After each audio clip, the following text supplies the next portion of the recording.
Hi friends, ఎలాంటి single పాదం కానీ థ్రెడ్ కానీ క్రాస్ క్లాత్ కానీ లేకుండా శారీలో కట్ చేసిన స్ట్రైట్ క్లాత్తోని ఇంత సన్నగా పైపింగ్ అనేది ఎలా కుట్టుకోవాలో చూపిస్తాను, చూసేయండి.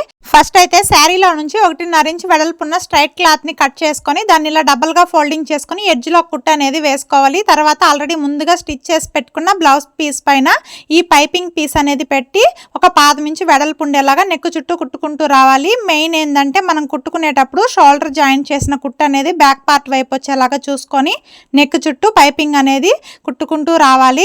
చూడండి, ఇలా చుట్టూ కుట్టుకుంటూ వచ్చిన తర్వాత ఎక్స్ట్రాగా ఉన్న క్లాత్ అనేది కట్ చేసుకొని నెక్ చుట్టూ చిన్న చిన్న కట్స్ అనేది ఇచ్చుకోవాలి.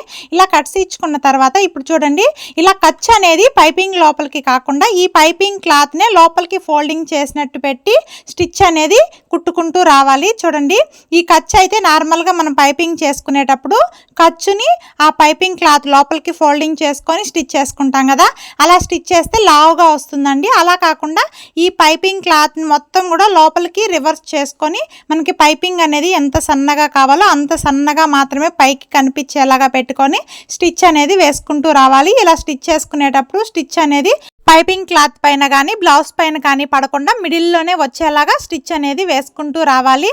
ఇలా చివరి వరకు పైపింగ్ అనేది ఫోల్డింగ్ చేసుకొని స్టిచ్ చేసుకున్న తర్వాత వెనక వైపు ఎక్స్ట్రాగా మనకి క్లాత్ అనేది ఉంటుంది కదండి, అది పైకి రాకుండా ఉండడానికి మనం హెమ్మింగ్ అయినా వేసుకోవచ్చు, లేకపోతే ఇలా ఫోల్డింగ్ చేసుకొని డబుల్ స్టిచ్ అయినా వేసుకోవచ్చు.